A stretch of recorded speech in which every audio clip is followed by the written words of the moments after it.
Usomye muri Mariko muri iki gice c'indwi uhereye ku murongo wa 24, gusenga kugira ngo twishurwe birasaba ko tugira ukwizera. Uyu mukenyezi Yesu aramubwira ngo kwizera kwawe ni kwinshi. Mbega iyi nkuru ishaka no kutubwira iki? Ishaka no kutubwira yuko Yesu ataje ku Bayuda gusa, ariko yaje ku bw'abantu bose n'abanyamahanga barimwo. Nico gituma na jewe nawe mbere twanashikiriwe n'agakiza n'amajambo y'Imana. Abanyamahanga bari banakwiriye kuronka ubutumwa bwiza kugira bace bagenda banabukwize hirya no hino.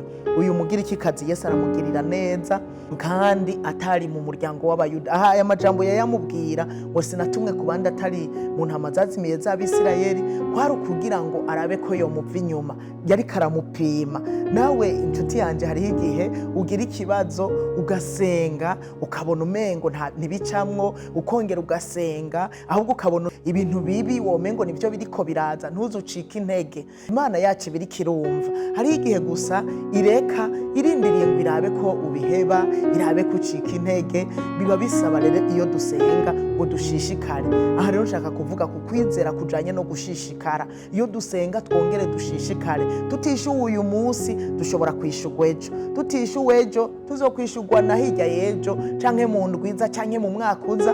Birashoboka. Imana irashobora guteba kwishura, kandi burya Imana irananyaruka kwishura, ariko bivana n'umuntu uko Imana imubona, ikigomba kumwigisha. Uyu mukenyezi yarafise ivyo agomba kumwigisha, ariko kandi kwari kugira ngo apime n'ukwizera kumurimwo. Yaragupimye kandi yarabonye ko uyu mukenyezi yarafise ukwizera kwinshi. Aravuga ngo sinda kuva imbere atacu ukoze. Uyu mukenyezi rero uku kwizera yarafise kwinshi niko kwakijije umwana wiwe. Kwizera niko gutuma ibitangaza bikoreka.